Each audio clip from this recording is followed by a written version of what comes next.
Kia's Niro Hybrid gets a sharper look and sharper technology in this second generation form.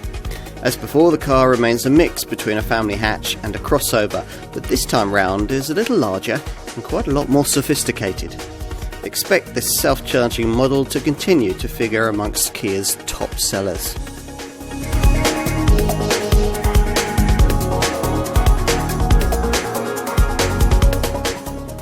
Once upon a time, Kia was a value-orientated budget brand. Then it started making high-quality cars and promised that one day those models would feature cutting-edge styling and market-leading technology too. We're now living in that era, and it's epitomised by this car, the brand's second generation Niro Hybrid. The Niro model line goes back to 2016 when it was launched as Kia's crossover take on partner brand Hyundai's trend-setting Ioniq hatch. Like that car, the original Niro was eventually offered with hybrid, plug-in hybrid and full electric powertrains. All were well received, hence 300,000 global sales and the elevation of the Niro to a position as Kia's second best UK seller. This slightly larger Mark II model, announced in late 2021, remains a token crossover in looks, but as you can see, is far more eye-catching. And as before, is available in plug-in hybrid and full electric forms if you want something more sophisticated than this more affordable self-charging hybrid.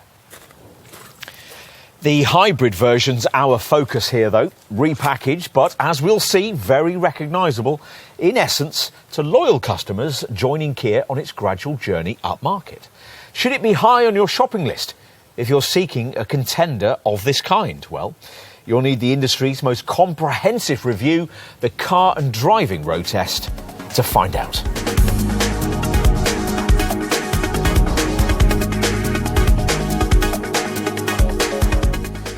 So what's the Niro Hybrid like? Well, you press the start button and there are various musical chimes as the virtual dials ahead of you come to life with perambulating needles that settle.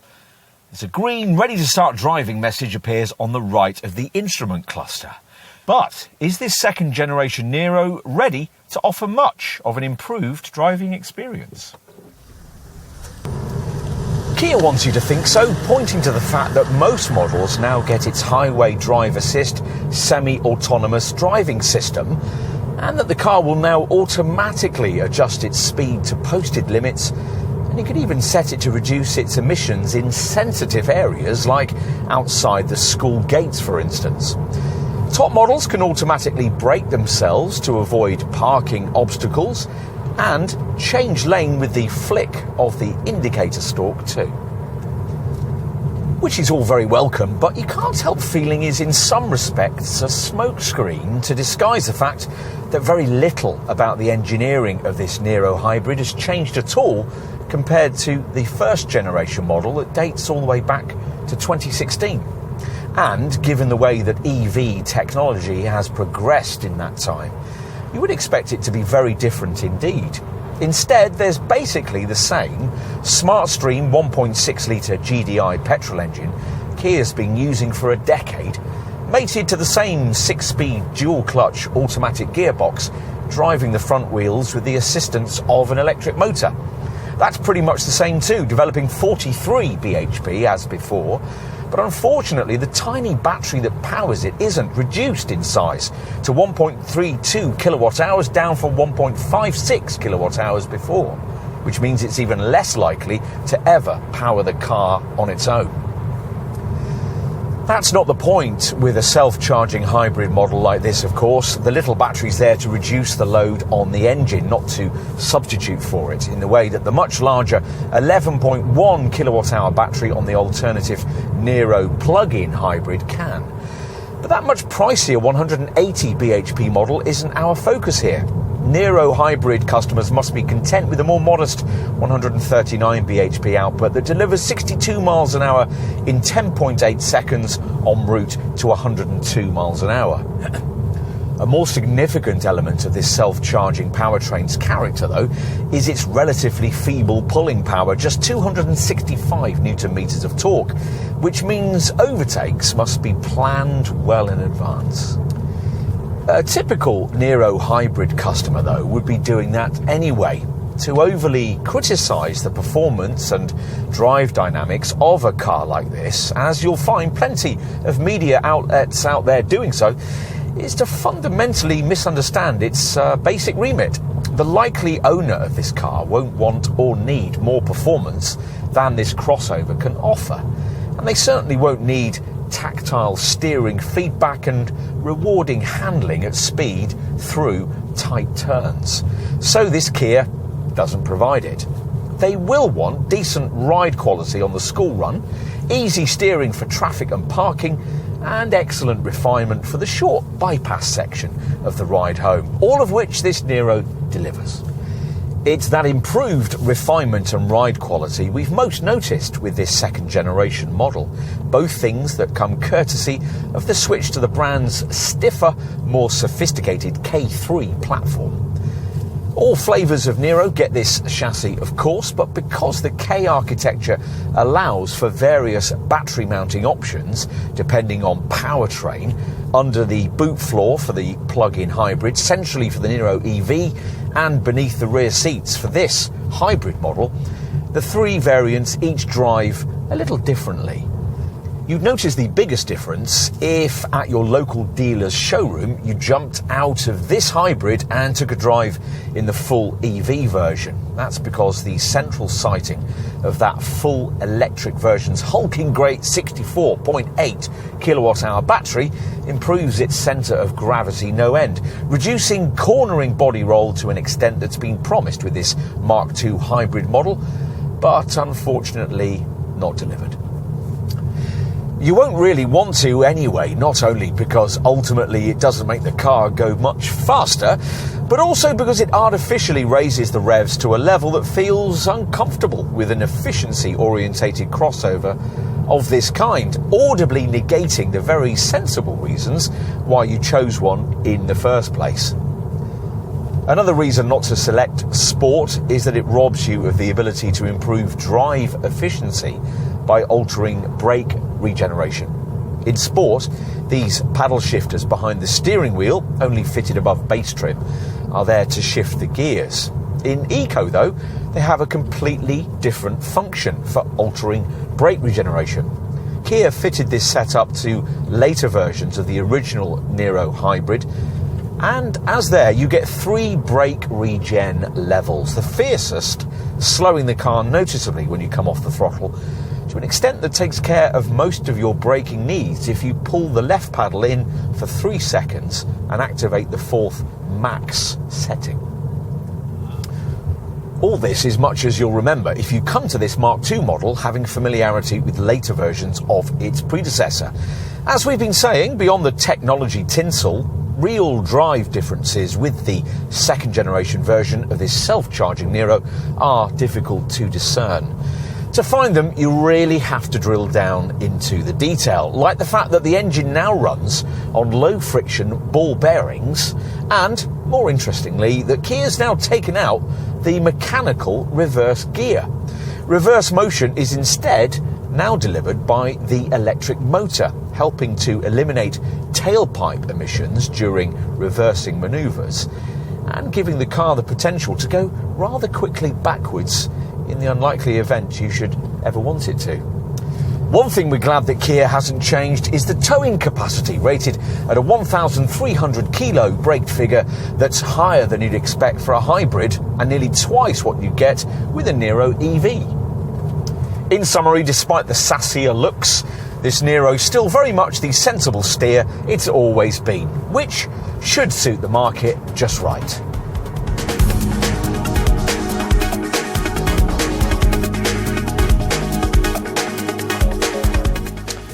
Confident. That's the word which springs to mind the first time you set eyes on this second generation Niro. It's everything its conservatively styled predecessor wasn't. Bold, edgy, and ever so slightly controversial, inspired by the brand's 2019 Haba Niro concept car. Here's a Niro you might choose, not merely one you might need. This Kia's grown a little this time round, 4,420mm long and standing 1,570 high, which makes it 65mm longer and 10mm taller than before. But it still can't quite make up its mind whether it wants to be a crossover, suggested by the roof rails, these wide lower side rubbing strips and the wheel arch cladding, or a family hatch, which is probably what you think this car was if those features were removed. Big wheels also fit the fashion remit. You get these smart 18-inch alloys, providing you avoid the base model with its weedier 16-inch rims. The final touch is probably the most eye-catching, the option of this colour-contrasted so-called joy for reason C-pillar design, which you only get with this top 4-spec trim level, and which comes in either steel grey or, as here, in black pearl. Kia insists this feature isn't just there for fashion, it stands proud of the bodywork, supposedly improving aerodynamic efficiency. The front showcases Kia's current opposites united design ethos, complete with angular heartbeat daytime running lights and a signature tiger face grille, which is now more decorative than functional. The expansive windscreen features a unique double cowl design with a top and bottom mirroring each other for a sense of uniformity. And this lower skid plate is supposed to enhance this Niro's crossover pretensions. Even the rear makes a statement, with boomerang-shaped LED lights smeared up the corner pillars and a prominent roof spoiler topping off the tailgate, emphasising this second-generation model's 20mm increase in width. Heartbeat-shaped rear reflectors plus a bold lower skid plate and diffuser design add finishing touches. And it all sits on a K3 platform that's currently the most advanced chassis Kia has for this class of car. Right, time to take your place at the wheel, which, as with the previous generation of this model, is a point in your acquaintance with this car when you might begin to doubt its crossover credentials. The modest roof height, after all, is considerably closer to that of an ordinary family hatch than the kind of higher-riding Kia Sportage or Nissan Qashqai you could have bought for much the same kind of cash. At least, though, in this Mark II form, the Niro now has much more of the sort of pavement presence you get with cars of that sort. Will this more daring approach to design be further reflected inside?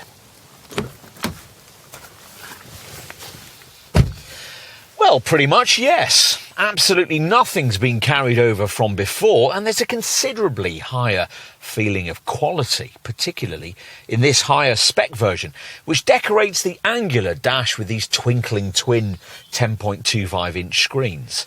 Avoid base trim, and you also get these rather unusual chopped carbon trim panels that also extend into the doors. Not everything in this design package works. The smiley two-spoke steering wheel isn't the sort of thing a European customer would typically like, especially as it features a lower drive mode button that sticks out like a wart on a chin. But at least now this car has a cabin more appropriate to the kind of money Kia wants to charge for it, thanks in part to features and a choice of trim and materials borrowed from the all-electric EV6, but which feel much better suited to this price point. An example of EV6 carryover is this central touch-sensitive strip, which hosts either the climate controls or the infotainment system hotkeys, depending on which of its two display settings you've chosen. If you've tried a current Sportage or the larger Kia EV, you'll also recognise this circular auto gear controller, which here is surrounded by even more of the kind of shiny piano black plastic surfacing which Kia seems to love, but which owners will quickly find covered in smears, hairs and potentially scratches. At least all the right eco boxes are ticked. To add to the news that the door paint is BTX free, that means it doesn't contain either benzene, toluene or xylene. Kia tells us that this cabin headliner is made from recycled wallpaper and the faux leather upholstery is fashioned from a bio-PU material containing healing eucalyptus oil. It's all very on message. We mentioned screens earlier. Well, we should point out that this smart 10.25-inch touchscreen display with navigation centre infotainment monitor features only with the top 2 trim levels. With base 2-spec trim, you're stuck with an old-tech 8-inch central infotainment display that's not only smaller, but more annoyingly doesn't function with Kia's latest media software, which is why base-spec versions of this car don't work with the brand's much-trumpeted Kia Connect app. Apple CarPlay and Android Auto smartphone projection does feature across the range, of course, but not ever wirelessly, which is an oversight Kia needs to correct. Also needing work is the marque's cloud-based natural language voice recognition system, which offers to tell you things like whether it's raining in London, but can't apparently manage something as basic as finding you a favourite radio station. If the Korean maker really wants to tilt at prestige brands, it needs to develop properly responsive voice activation for its media tech. With the larger centre monitor, as usual with the infotainment displays on current Hyundai Motor Group models, there's a choice of home screen layout, either this uncluttered one with date, time, audio settings, temperature and weather readouts on a faded-in nav map. Or if you swipe right, the usual cluttered screen with little selectable icons, some of them things you wouldn't find on competitor models, like a voice memo setup allowing you to record your thoughts as you drive, and a valet mode function that enables you to turn off certain features to protect personal information should the car be being used by someone else. There's also a quiet mode feature which cuts off all the rear speakers and keeps the volume of the front ones down to a preset level, handy for when children might be sleeping in the rear, yet you don't want to miss that song or bit of the news you are listening to. There's a Kia Live section that can brief you on traffic flow and filling station info on your journey, along with parking info for your destination, and the Kia Connect section offers a calendar, weather info, vehicle diagnostic menus, and even a screen that can prompt you on results from your favourite sports team. Enough on media tech, what else might you need to know here? Well, as with the previous generation Niro, the seating position is a fraction higher than the norm, though you'd hardly call it commanding, and it doesn't help overcome the rear three-quarter vision issue posed by the huge C-pillars, so you'll need the standard rear sensors and reversing camera. Steering wheel adjustment's a bit limited. All those touch-sensitive switches can be fiddly, both to locate and to use without taking your eyes off the road. And you do without lumbar support with base trim, though across the range the seats are well upholstered and supportive for longer journeys. Storage space is generally well provided for, though Kia has omitted an overhead sunglasses compartment. The door bins are small, and this bin between the seats lacks the internal connectivity ports that would allow you to charge your phone away from prying eyes. Those ports sit above this large open bin at the base of the centre stack, which above entry trim is embellished with a wireless charging mat. Usefully, you get both USB-A and USB-C points, other brands take note, so there's no need for unsightly converter leads for older devices. You also get ticket clips in the sun visors and an absolutely huge glove box. Right, so let's take a look in the back. Now, 20mm of extra wheelbase length promises a slight improvement for rear-seated folk, and it'll certainly be a touch easier for parents to lean in and strap up their offspring. Let's get inside.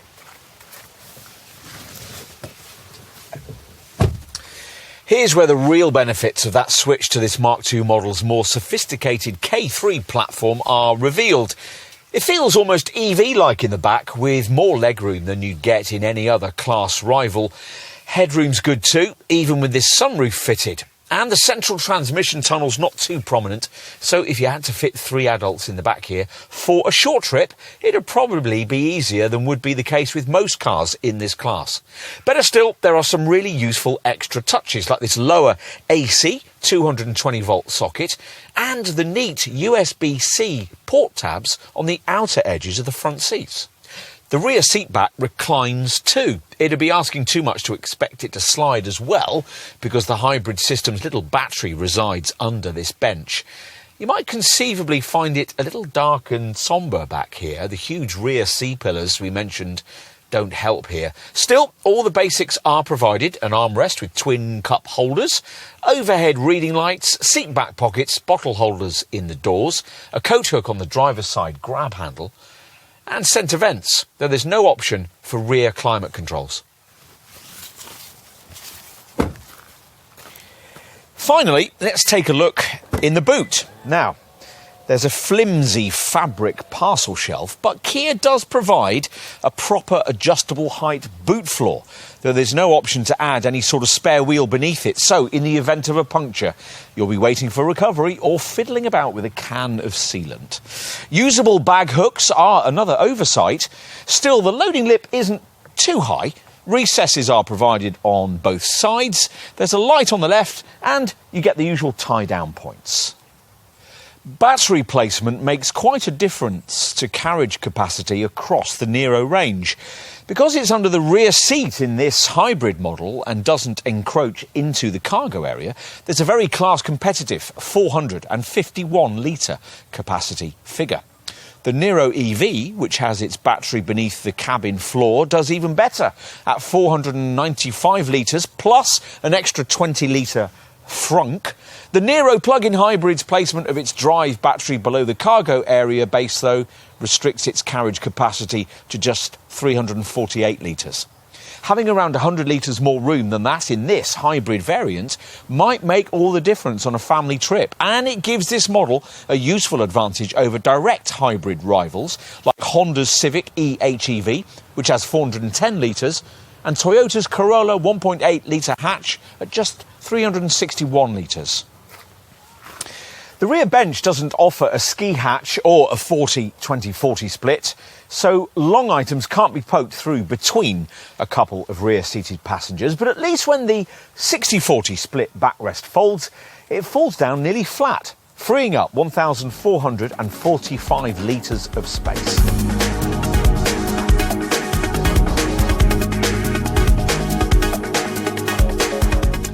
As you'd expect, this hybrid version of the Niro is your least expensive way into this model line, and as with the accompanying plug-in hybrid and EV models, it's available in Kia's usual 3 trim levels: 2, 3, or as in this case, 4. From launch, and at the time of this test in autumn 2022, hybrid pricing started from just over £28,000. From there, there's an increment of around £3,000 each time you progress up a trim level.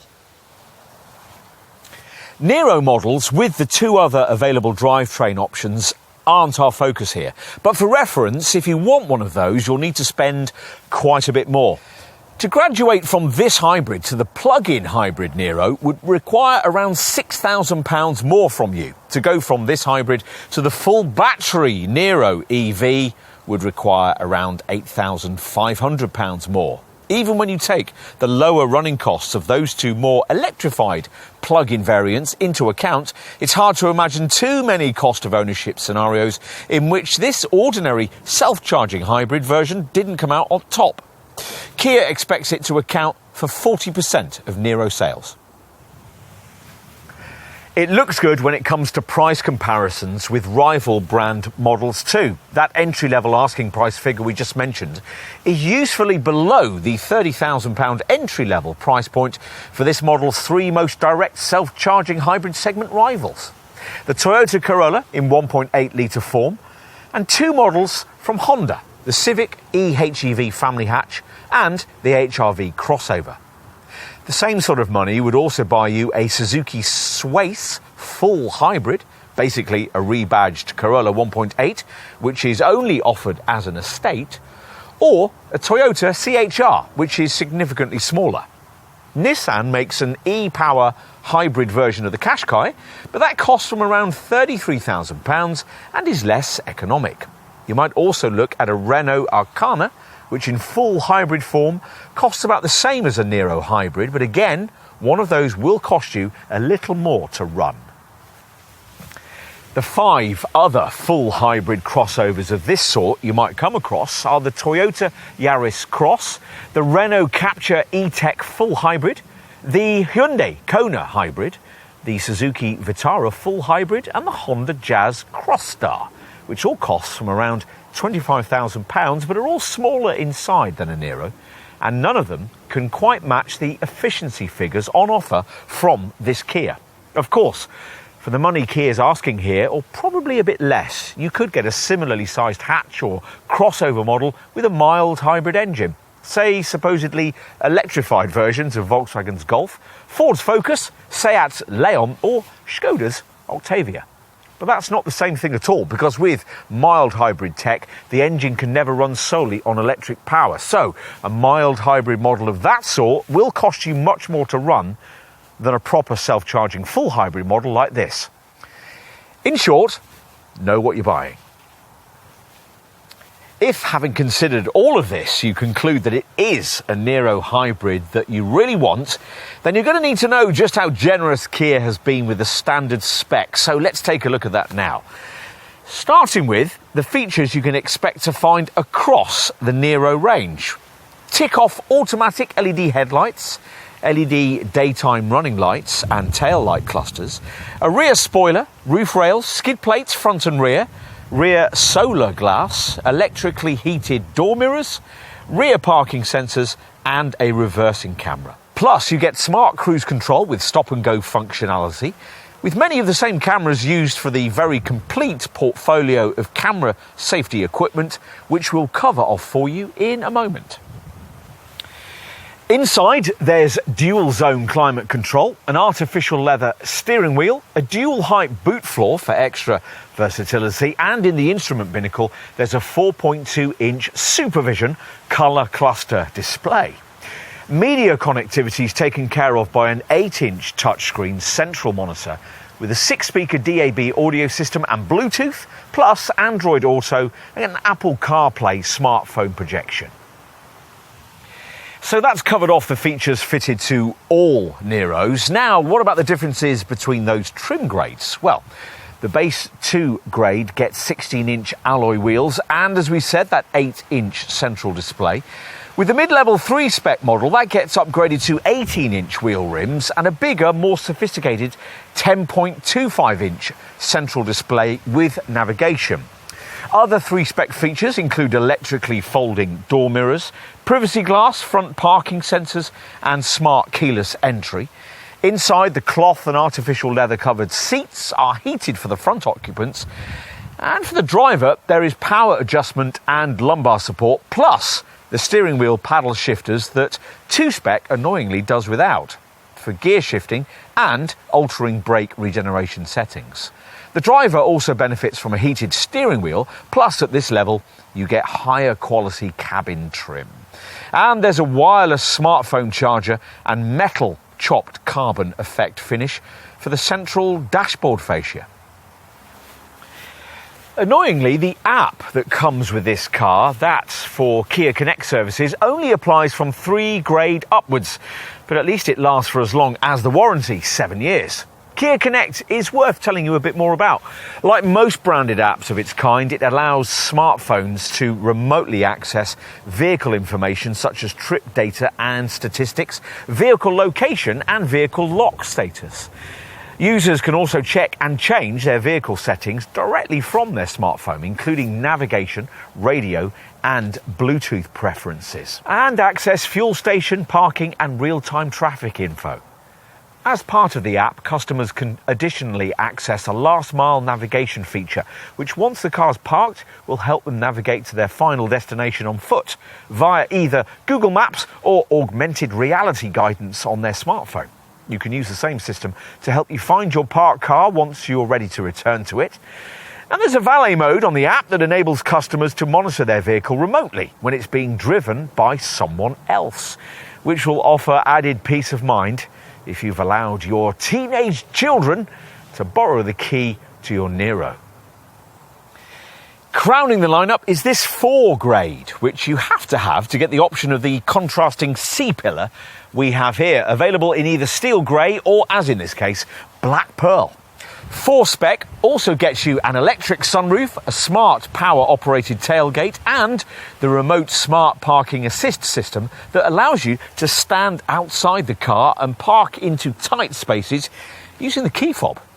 Inside with 4Spec, there's the full house dual screen, twin 10.25-inch screen layout we've been trying here, thanks to the addition in the instrument binnacle of a further 10.25-inch display, which you don't have to look at unless you want to, because 4Spec also gives you a higher 10-inch head-up display. Plus, a Harman Kardon sound system upgrade, ventilated front seats, front passenger premium relaxation seating, aluminium pedals, driver's side memory settings, front passenger lumbar support, and PU vegan leather seat coverings containing tencel from eucalyptus trees. On to options. As usual with Kia, there aren't that many, the brand believing that customers will prefer to move up a trim level rather than go box ticking. Your dealer will, though, sell you practical items like fixed or detachable tow bars, a dash cam, a rear seat tablet cradle and carpet mats. Sadly, though, there's no option for any sort of spare wheel. If you're an extrovert sort, there are side and tailgate trimline packages, plus you can add white or red footwell illumination and puddle lights. For the boot area, you can add a trunk liner in standard or extended form, a cargo separator, a boot tidy bag, a trunk organiser or a rear bumper protection foil. Bear in mind too that you'll almost certainly have to pay extra for your chosen paint colour. There's only one standard one, orange flame. We've got Cityscape Green premium shade here. Let's finish with a perusal of the safety stuff on offer, which remains an area where this Kia continues to easily meet the class standard. And when the last generation version of this Niro was first introduced back in 2017, it was quite rare in the segment to find a full set of camera safety features fitted right across the range. But Kia has driven sales of this model line by prioritising them. Kia's made a few little tweaks to what it now calls its DriveWise camera safety portfolio for this second generation model. For a start, the autonomous braking system, Kia calls its setup Forward Collision Avoidance Assist, has got a bit cleverer, now able to detect pedestrians and cyclists and able to function at junctions if you turn out in front of an oncoming vehicle. You'd expect some kind of lane departure warning system on a car of this price these days. With this Niro, you get two. Lane keep assist and lane follow assist, the latter working with the car's standard smart cruise control system and using a camera to keep the car centred in lane, working between 0 and 81 miles an hour, alerting you if you drift over lane markings. Should you do that, the lane keep assist system will apply subtle steering lock to ease the car back to where it ought to be. Should you happen to hit something, a multi-collision brake setup works after an impact, braking the car so that it's less likely to go on and hit something else. And an e-call system will alert the emergency services with your GPS location if the airbags go off in an accident. There's also a high beam assist system to automatically dip your headlights at night. And a rear occupant alert prompts you before you get out of the car to make sure you haven't left a child on the back seat, which globally, every day, happens more frequently than you might think. You can set a speed limit warning and activate speed limit assist, which will use the car's traffic sign recognition system to prevent you exceeding any posted limit. All the usual passive safety features make the team sheet too, of course. There are twin front, side and curtain airbags, along with a centre side front bag in the dashboard and a driver's knee bag. Plus you get Isofix rear child seat fastenings and active front head restraints that prevent whiplash. As usual with the Kia, there's the brand's VSM, or Vehicle Stability Management System, which ensures stability when braking and cornering by controlling the car's ESC, or Electronic Stability Control System, if it detects a loss of traction. In addition, as usual with a family crossover of this kind, there's tyre pressure monitoring and hill start assist control to stop the car rolling backwards as you pull away on inclines. And as you'd also now expect in this segment, the ABS anti-lock brakes are aided in panic stops by a brake assist feature, plus an emergency stop signal that flashes the hazard lights to warn following motorists. And if you fit a tow bar, there's trailer stability assist to stop the trailer snaking. Want more? Well, as mentioned earlier, if you avoid base 2 spec, your Niro will also come with blind spot collision avoidance assist, which alerts you if you're about to pull out when there's a vehicle in your blind spot. The same cameras provide rear cross traffic alert, which warns you of oncoming vehicles when you're reversing out of a space. Safe exit warning, which warns passengers about to open their doors of oncoming traffic. And rear safety emergency braking, which will sense if you're about to be hit from behind, then bracing the car to best survive the impact. With this top 4 spec model, you'll also be thankful for parking collision avoidance assist, which will search for potential collision hazards during low speed manoeuvring, things like children, pets, or low walls, as well as adjacent vehicles. If something's detected that you haven't noticed, the car will automatically be braked to avoid it. It's all very reassuring. Above base spec, there's a spot of semi-autonomous drive tech too, in the form of Kia's clever HDA or Highway Drive Assist system. This setup maintains the speed set by the driver or the speed limit on the motorway, while at the same time it controls steering, acceleration and deceleration in your lane, keeping you a safe distance from the vehicle ahead. This feature is also designed to automatically adjust your speed based on the speed limit of the road detected through the navigation system. So, if you have the speed set at 70 miles an hour on a motorway and the limit changes to, say, 50 miles an hour, the car will automatically lower its speed to suit. Clever. Stretch to this top 4 level of trim and your car will come with an upgraded 2.0 second generation Highway Drive Assist setup, which assists with safe lane changes on the motorway. Where the driver's hands on the steering wheel and above a certain speed, a push of the indicator stalk is all that's necessary to move the car safely into an adjacent lane if the car identifies a suitable gap in the flow of traffic. In this form, the HDA system also works preemptively, gradually offsetting the car within its lane if another vehicle strays too close and looks likely to drift towards you. All very reassuring.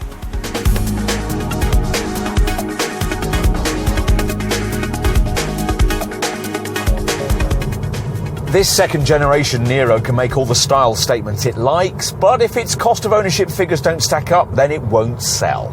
Fortunately, Kia's nailed this issue when it comes to this hybrid version, which records 64.2 mpg on the combined cycle and 100 grams per kilometre of CO2.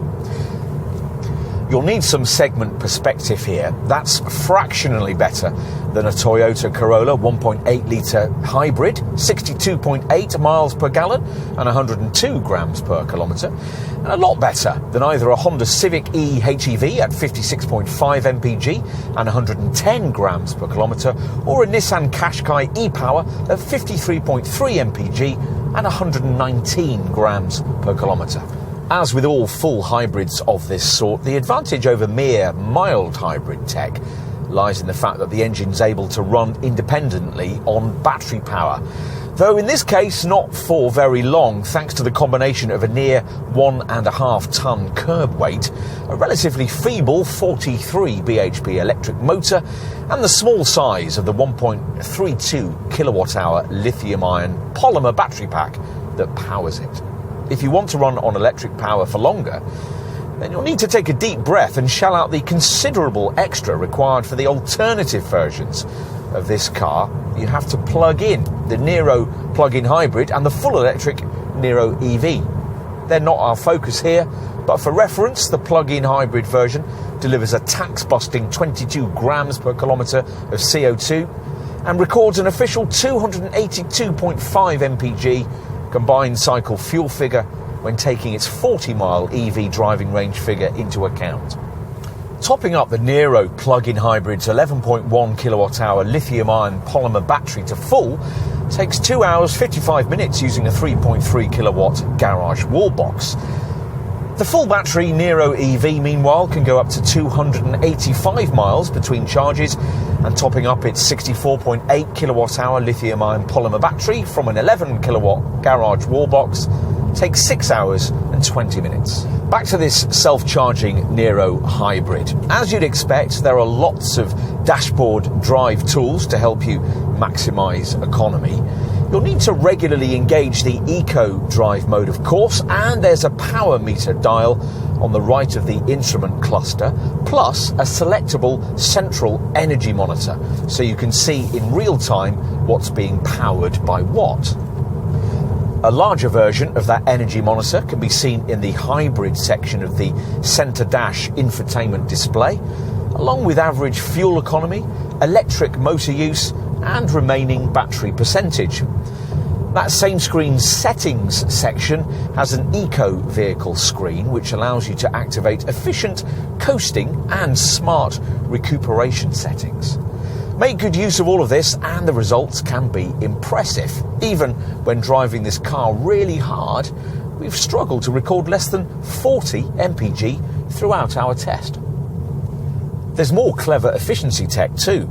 An intelligent green zone drive mode, selectable in the same eco vehicle section, automates the drivetrain's use of electric power by taking location guidance from the navigation system, and or driving pattern learning or manual driver input.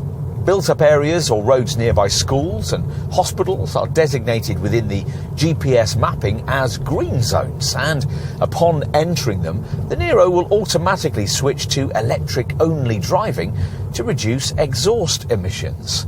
You can also take control of green zones along your route by setting other areas in which you might wish to reduce this Kia's emissions, such as around your neighbourhood or outside the school gates.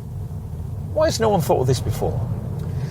Right, on to issues of VED road tax. Again, there are advantages here with hybrid drive. For this HEV full hybrid model, you'll pay a £170 annual fee.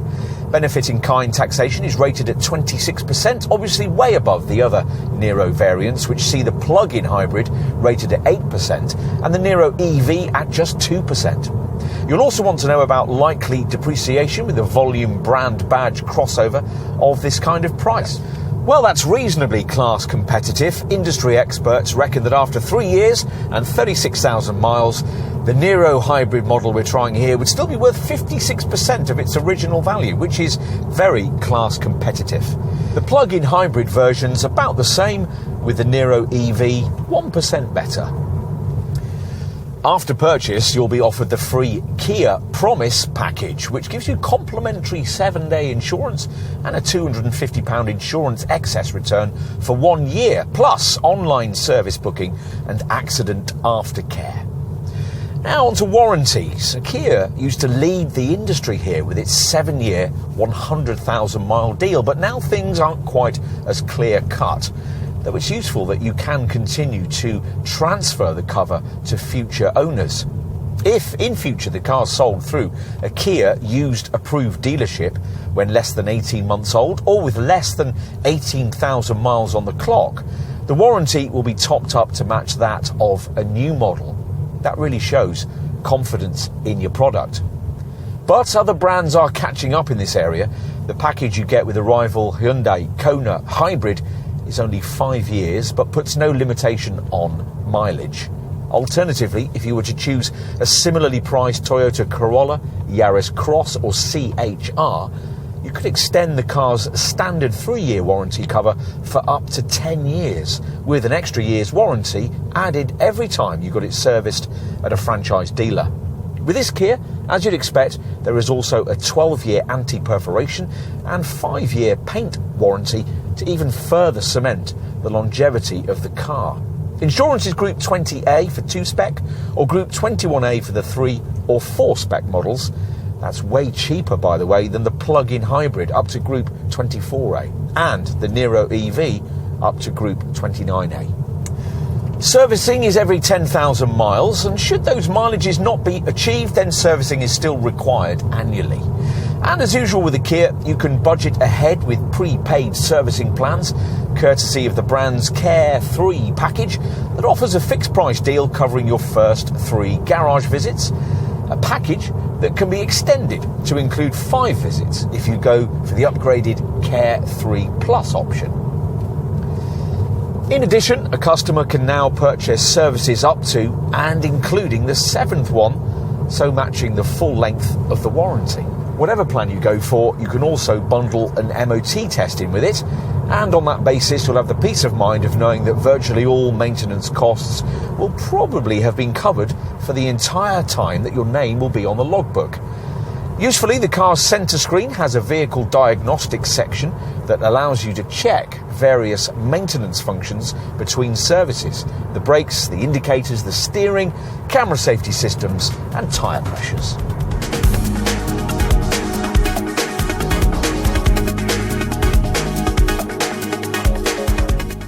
This is a more confident Niro from a now more confident brand. The idea here was clearly to lower this car's age demographic without alienating its core market, and the changes made here should achieve that. Perhaps what's most significant isn't the trendier styling, it's that the more sophisticated K3 chassis has allowed a size increase sufficient to enable this second generation Niro to now just about function as an only car for eco-minded families, which wasn't really something you could have really said about its predecessor. Is it worth going beyond this self-charging hybrid to the 2 plug-in Niro models? Well, that's a difficult call, which will of course be influenced by all kinds of things, chief amongst them your bank balance, your priority on performance, and your prevailing view on the current environmental zeitgeist. We'd merely suggest that you think carefully before committing to the considerable extra spend required to plug your Niro in, particularly if your annual mileage in it is likely to be modest. What's impressive is that all 3 drivetrains are available in a single model line, allowing an easier choice of the eco route that's right for you. In summary, as we've been saying throughout this test, behind the funkier looks of this second generation Niro Hybrid, much is as before, which is probably as you'd expect, given that it's Kia's second best seller, and there was little point in trying to change a winning formula. Car enthusiasts can move right along. There's nothing to see here. But if your reason for wanting a model of this sort is grounded in sense and sensibility, then you'll probably like this one very much.